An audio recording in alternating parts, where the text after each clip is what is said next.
Ambassador Zixathala's 4 eyes widened in horror as she reviewed the planetary assessment report for the third time. The data couldn't be correct. No species could possibly survive on such a nightmarish world, let alone thrive. This is impossible, she whispered to her aide, her translator struggling with the emotional undertones. According to this report, the human homeworld should be classified as a Class X death world. The aide, a young Calarian named Pip, nodded grimly. The preliminary survey team barely escaped with their lives, Ambassador. They called it Earth. Zixthala's tentacles writhed with anxiety as she scrolled through the horrifying statistics.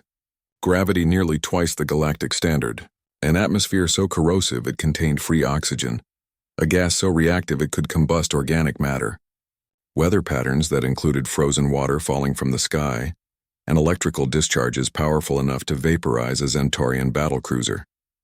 But the worst part wasn't the environmental hazards. It was the life forms. Look at these predators, she shuddered, pointing at the holographic displays. Creatures with rows of serrated bone daggers in their mouths.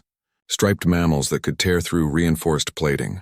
Reptiles whose bite contains enough toxin to kill a hive queen. And somehow, Pip added quietly, the humans not only survived alongside these creatures, they turned them into companions.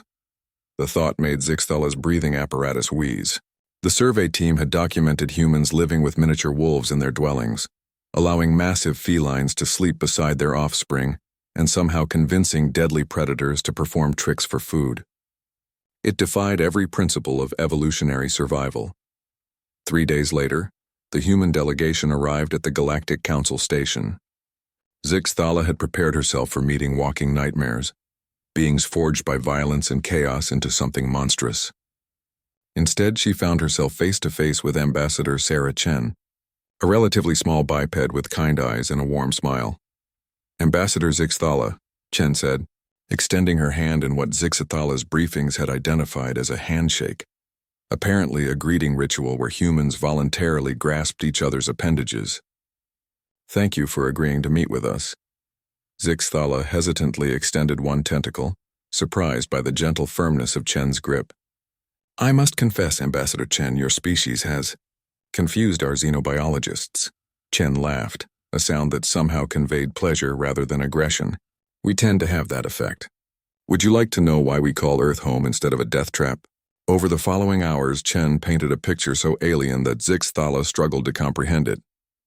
Humans, she learned, didn't just survive Earth's horrors, they celebrated them. They voluntarily exposed themselves to the burning plasma ball that was their sun, somehow deriving pleasure from its radiation. They hurled themselves from great heights while trusting their lives to fabric parachutes. They dove into the acidic oceans and swam alongside apex predators. You must understand, Chen explained, Earth didn't make us monsters. It made us adaptable. Every challenge taught us something new. The storms taught us to build better shelters. The predators taught us to cooperate. The changing seasons taught us to plan ahead. But the earthquakes, Zixthala protested, the volcanic eruptions, the diseases. How do you find joy in a world trying to kill you? Chen's smile turned thoughtful. Because it's not trying to kill us, Ambassador. It's trying to teach us. Every disaster made us stronger. Every pathogen improved our immune systems. Every predator made us smarter. Earth wasn't our enemy, it was our teacher. She activated a holographic display showing human cities. Look at our architecture. We don't just build around earthquakes, we build with them. Our structures dance with the tremors instead of fighting them. We learned to harness volcanic energy, to predict storms, to cure diseases that once devastated us. Zixthala studied the images with growing amazement. Human cities weren't fortresses hiding from their world's dangers. They were symphonies that incorporated them. Gardens that bloomed in radioactive zones, underwater colonies that celebrated the ocean's power, floating platforms that rode hurricane winds like cosmic surfers. When the Zenturi Empire invaded Earth, Chen continued, they expected to find a broken world full of savage survivors. Instead, they found a planet that fought back alongside its children. Our storms disrupted their landing patterns. Our predators hunted their scouts. Even our microbes joined the resistance. The invasion, Zixthala recalled, had been a disaster for the Zenturi. Their forces, adapted to sterile environments and predictable conditions, had been overwhelmed not just by human military tactics but by Earth itself. The planet seemed to actively protect its inhabitants. That's when the galaxy began to understand, Chen said. Humans aren't victims of a death world.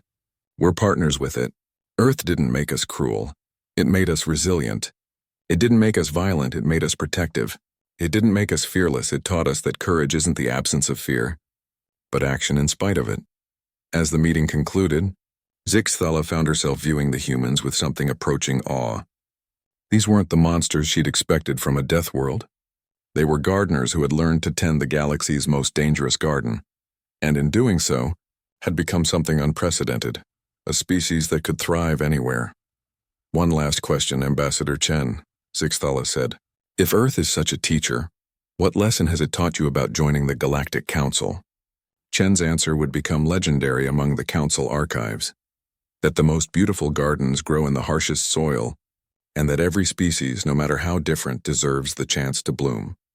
3 months later, when the hive swarms attacked the Council's outer colonies, it was Earth that led the defense, and for the first time in galactic history, the predators of a death world fought not for conquest, but for the protection of those who had once called them monsters.